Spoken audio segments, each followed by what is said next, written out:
Hey everybody, I just want to share with you a cool game that I found at MicroCenter yesterday in the year of our Lord 2026. I was surprised to even see that they still had any physical media, including books for learning various programming languages, as well as these games that I'm going to show you, which were hidden amongst like Nero and uh, VHS to DVD software and antivirus. I mean, who's even buying antivirus in the store nowadays if they're buying it at all? But yeah, I bought this like DVD-ROM game, which was published in 2015, so it's been sitting on their racks. Or they've been selling it maybe for 10 years, I don't know, or 11 at this point since we're in 2026. But the first thing I noticed when I first installed it on Windows 11, I'll show you right here, is a big world of games. And I backed it up to an ISO file, and so this is virtually mounted. One of the first games I saw that interested me the most was MegaRace, and I went through the whole installation process, which looks pretty much like any other Windows installer program. You can create it, blah blah blah, go through that. Once it's installed, you can navigate to it in your start menu, a Newman Interactive, and then there's MegaRace. And I thought it was hilarious. You're about to see this too. There's a little splash screen for MicroRace, whoever published this game, I suppose. It runs in DOSBox. That was hilarious to me. And it runs well. I mean, I'll give it that. I don't know how loud this is coming through right now, but I can hardly see it because it's running on my 4K screen, but in 800 by 600, I think is the resolution. And I can even hardly see that little NVIDIA thing that just popped up. So, sorry if that was really loud for you. It works alright. It runs in DOSBox, which was kind of hilarious to me. Played a few rounds of it. I only got to like a third level. I vaguely recall like playing it when I was like 5 or 6 years old on Windows 95. My dad had an old Windows 95. And I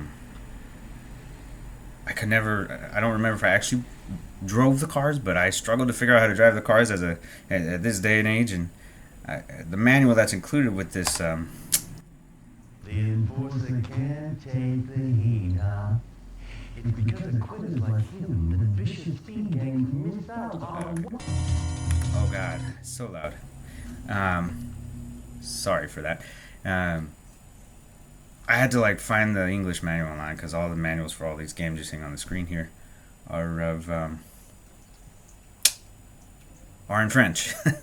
So once I found the English manual, I was able to figure out that A and Z are acceleration and brake, and left and right turn is comma and period buttons. So that was a fun little trip down memory lane, back to 1994 when that game was published. But when I tried some of these other games, like Gas Station Rush Hour, I'll show you what that looks like here. Basically just a point-and-click time management strategy game. And you run a gas station. That's all it is. See if it comes up full screen. Yep, messes up my... Gosh, that is so loud. It's so loud. It's so loud.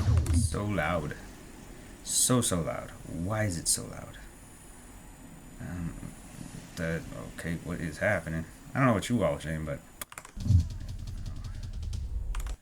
Alright, yeah. Alright, yeah. I'm gonna pause. Yes. As I was saying, I'll show you what this game looks like. It messes with the... as you see, my screen's already messed up. So there's that. Let me see if I can get this to run in windowed mode so it's not messing with my recording OBS software at the same time I'm trying to show you the game. I don't know if you see that screen tearing, but that's happening. I don't know if that has to do with my drivers or my display settings on my second screen, but let's see if I can make this windowed instead of full screen so we're not messing with our resolutions. There we go. Maybe this is it. There it is. That looks better. It's very loud, as you can tell. Yeah, let's go back now. It's probably being picked up on the laptop mic. I could probably even just turn it off on the desktop audio. Yeah. I think you can hear that. Anyway, long story short, you have to manage the cars that come and go. Manage the cars that come and go. You can see I already did level 1.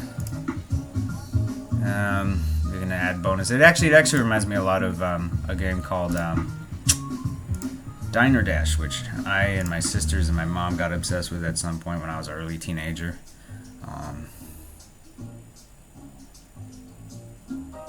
Click to play. Rush Hour. Yep. I think this is, since it's level 2, there's more tutorials. Blah blah blah. Alright, first customer is arriving. You select the car, you put it here. This is a game of patience until they decide to slam you with a lot all at once, as it was with Diner Dash. Anyways, that's how that works. Let's exit this. Can we just force it? Yep. Anyway, so those are 2 games off of disc 1, and I'll show you disc 2 here. Let me just mount disc 2 and open that up real quick. There it goes. Let's do the auto run, launch disc. So you see disc 2 here, and I look through some of these. One thing that made me laugh is a game called Save the Furries. So that's funny. I don't know what that's about. But the thing that I was more interested in trying out, and you'll see why I didn't continue, because I mean at the point I was looking at this disc 2, I was like past midnight. So I click Western Shooter, I go through the install process, etc., etc. For some reason, disc 2 takes a lot longer to load the installer, the Windows installers, than disc 1 did. Not sure what that's about. But as you'll see here, what am I looking at? What is this game?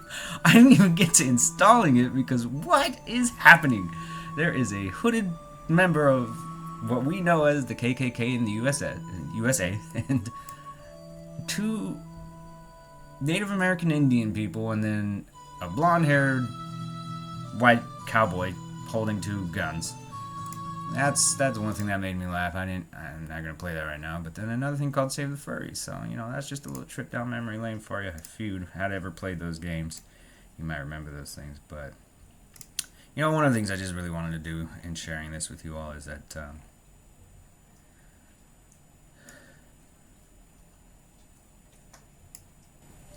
as physical media gets killed off in the interest of profit-based subscription models and never owned, never upgradable technologies, I was pleasantly surprised that a game published in 1994, MegaRace, was released on a DVD-ROM compilation of games in 2015, only for me to then buy it in 2026.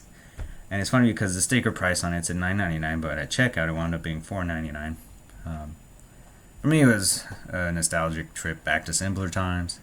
A time when owning a game meant having a tangible piece of software that you could keep and play on your own hardware without needing a subscription or a constant internet connection. And I will admit, I remember when I was like a teen, I remember there was a game service called OnLive, and I thought it was so cool. And that's actually how I played, I think it was Mafia 2. Maybe it was Mafia 1, more likely Mafia 2. I don't remember. One of the Mafia games, and I played the entire game from start to finish through OnLive, because my computers never had a good graphics card. So, but now as an adult, I realize, and looking at the bigger picture now, in my old age of 30-something years old, it's hard for me to not feel a sense of unease. Most people know already there's a huge RAM shortage worldwide because all the RAM's being sent to these AI data centers that are being constructed for God knows what, truly. And I don't know, I guess it just felt symbolic that the resources that are being consumed by these profit-driven tech giants are becoming even more scarce, leaving everyday consumers fighting for scraps at exorbitant prices. I mean, in my mind, it kind of mirrors the broader shift towards cloud-based everything, which, if you'd asked me 15 years ago as a teenager, I was like, sure, that's great, everything in the cloud, then you never have to worry about having your own PC again. And now as an adult, I'm like, I'll never get to have my own PC again. I just have to pay for it all the time. And I'll admit, OnLive, I was using the free service, so there was some times when I'd do a mission and it would stutter on their servers, and then it would come back and I'd be dead and I'd have to start the mission over. But in any event, the whole shift towards cloud-based everything, where owning digital assets becomes super difficult and regular consumers are beholden to corporate whims. It seems like a lot of the good ideas and the passionate online communities and I guess you could call it like a digital heritage that I think is worthwhile. It's gonna need a lot of people who are dedicated to keeping the spirit of the past alive, and I see remnants of that in various facets. Whether it's this random piece of computer software being sold, it's like the final one on the shelf, and who knows if they'll ever even restock their shelves with any physical games ever again.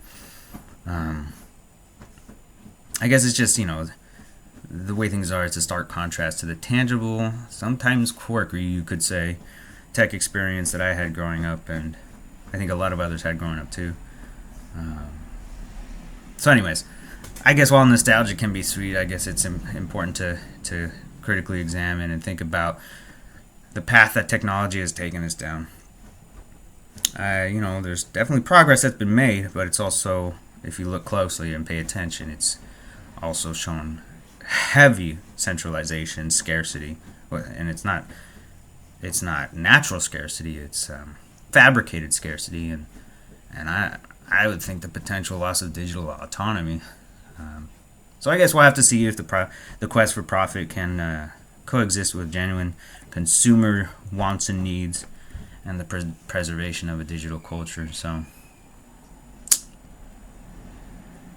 anyways, if you have thoughts or comments, feel free to let me know, and thanks for watching.